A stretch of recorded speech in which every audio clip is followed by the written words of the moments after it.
మరి నేను చేసినటువంటి పనులలో మొట్టమొదటిది ఒక బిడ్డ హాస్టల్లో చనిపోతే ఆమెను విజిట్ చేసి, అట్లానే గురుకులాల్లో జరుగుతున్నటువంటి అన్యాయాల మీద మొట్టమొదటి కార్యక్రమం తీసుకొని నేను మాట్లాడినా. ఆ తర్వాత బీసీలకు జరుగుతున్నటువంటి అన్యాయం, కాంగ్రెస్ పార్టీ మేనిఫెస్టోలో ఇచ్చినటువంటి 42% హామీ కోసము పెద్ద ఎత్తున నేను పనిచేయడం జరిగింది. అట్లానే మహిళలకు 2500 ఇవ్వాలని చెప్పి పోస్ట్ కార్డు ఉద్యమాన్ని నేను చేపట్టడం జరిగింది. పెద్దవాళ్లకు పెన్షన్లు పెంచాలని నేను ఉద్యమాలు చేయడం జరిగింది. తెలంగాణ తల్లి స్వరూపాన్ని మారిస్తే అట్లెట్లా మారుస్తారని రౌండ్ టేబుల్ సమావేశం పెట్టినాం. బనకచర్లు అక్కడ కడుతున్నారంటే దాని మీద రౌండ్ టేబుల్ సమావేశం పెట్టినాం. ఓవరాల్గా తెలంగాణ ప్రాజెక్టులు, అందుబాటులో ఉన్నటువంటి నీళ్లు, వీటన్నిటి మీద కూడా రౌండ్ టేబుల్ పెట్టినాం.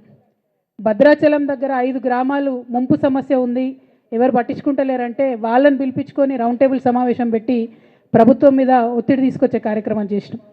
ముఖ్యమంత్రి గారి సొంత జిల్లా మహబూబ్ నగర్లో భూ నిర్వాసితులకు అన్యాయం జరుగుతుందంటే నారాయణపేట నియోజకవర్గం వెళ్ళి వాళ్ళకు మద్దతుగా మేము నిలబడి రావడం జరిగింది.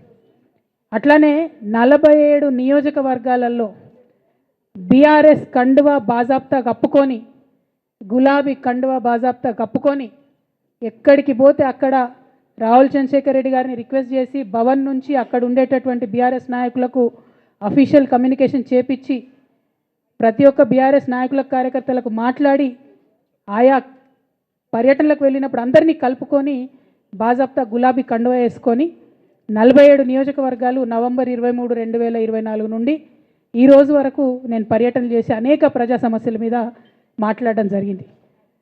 మరి ఇవన్నీ పార్టీ వ్యతిరేక కార్యకలాపాలు అన్నది నాకు అర్థం కాలేదు. ఎట్లా వ్యతిరేక కార్యకలాపాలు అవుతాయన్నది కూడా ఒకసారి పార్టీ పెద్దలు పునరాలోచించుకోవాలని చెప్పి నేను రిక్వెస్ట్ చేస్తూ ఉన్నాను. అదేవిధంగా